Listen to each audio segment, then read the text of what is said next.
Alright, thank you for joining us for another episode of This Is Anything Goes. Today we are going to be talking about front lower arms and as well as the outer thigh rods. Alright, so how do we know whether these things are broken? Alright, so first thing we want to talk about is the symptoms. Alright, if either one of these two items are faulty or needs to be replaced, or in the way of going away, bye-byes. Alright, what the first thing you will notice is on uneven roads you will hear a knocking sound. Alright, clack clack clack clack clack clack clack clack. That's one. The other symptoms that you might get is that your car will occasionally pull to one side, either left or right or either one of them or both. Alright, and you feel that the steering feels a bit odd in the sense that it might be tight, it might be loose, it might be tight, it might be loose. Those are the symptoms that you get if either one of these two things are broken. Also, when you're braking and towards the end of your brake, where you're finally stopping, and the moment you stop you feel that the car go backwards a bit, then that would definitely be a severe case of your front lower arm being broken. Alright, so watch out for these three signs. Okay, now the next thing we want to talk about is how do we diagnose it. Okay, so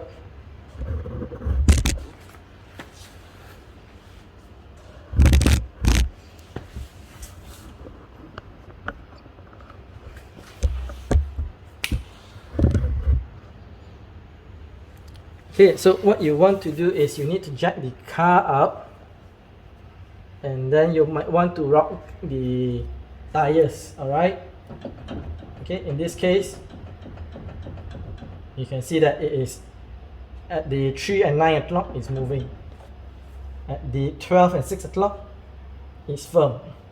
Alright, so what this tells me is that it's most likely the lower arm that's broken. Alright, definitely not the bearing, because if it's the bearing you'll be able to shake it on the 12 and 6 o'clock as well, but we can only shake it on this side. Okay, then the next thing is we will go under the car and we will shake it.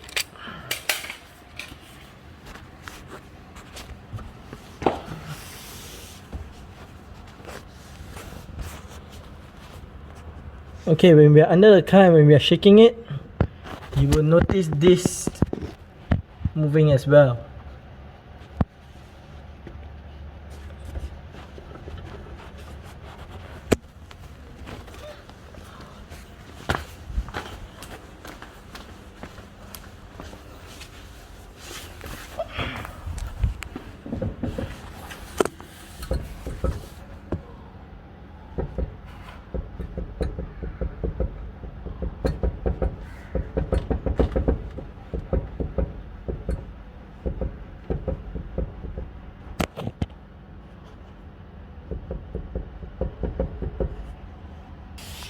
Okay, so the thing that we need to watch out for, this is the tie rod and this is the front lower arm. So as what I showed just now, when I'm rocking this tire, this moves, this doesn't, but I'm going to be changing both of these items, left and right as well, because the rubber boot on this one is broken. This is okay, but on the other side the rubber boot is broken, but this is shaking. Alright, so I'll be changing out these 4 items. Okay, so I will not be showing you how to change out those 2 items, but I will put a link in the description, 2 links actually. Alright, I've actually done 2 detailed videos on how to change the front lower arm as well as the outer tie rods. So make sure you check that out as well if you suspect that you need to change it. Alright, it's a very simple procedure, something that you can do with normal hand tools as well. Okay, so let's go to the summary. Okay, so we're done and everything's assembled back. So I believe in my previous video I did not talk about the torque specs. Alright, so let's talk a bit about that. Okay, so for the outer tie rod, this bolt here. oh sorry, this nut here, this is 47 Newton meter.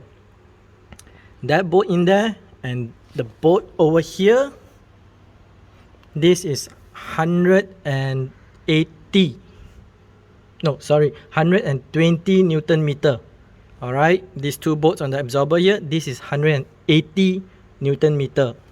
The bolt over here, this is 80 Newton meter. Alright, so make sure you get the top correct. Plus minus 5 Newton meter lah. Alright, so get that correct, get it assembled, we are done. And let's talk a bit. Alright, as usual, I will leave the link where I purchased all these items that we use here in the description below. Alright, which is the outer tie rod. Oh, sorry, I should call this the tie rod end actually. The tie rod end and the lower arm. Okay. One thing to note, even though it says original Mitsubishi, what I do see is most likely the arm itself is the original Mitsubishi, but they pump in new bushings. Alright, because the arm actually looks a bit dirty. Okay, so that's the end of this video. And if you notice my brakes,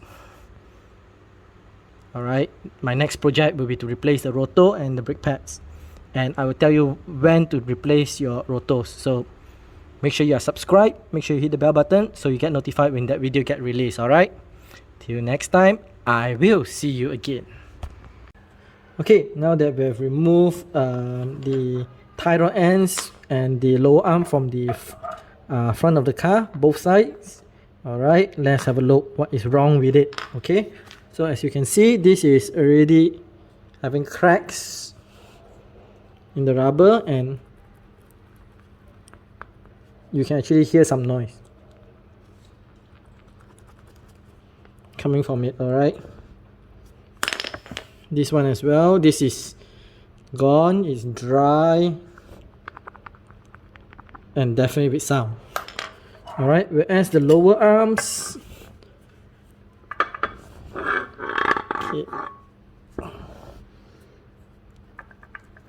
okay, this one is definitely broken, you can see it moving as well and you can hear some sound from it. The other two bushings seems to be okay actually, and this is the one on the passenger side. This is still tight but it's actually broken. Alright, so it's only a matter of time before it actually, or it could be actually broken as well, since there's no grease inside. It's most likely stuck.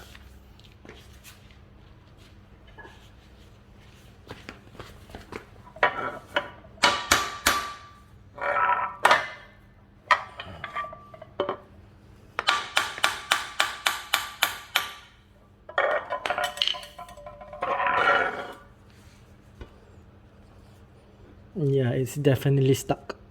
It's very tight. Okay, so as you can see, our diagnostics seems to be correct. These things are broken. Alright. So, yeah, it's changed.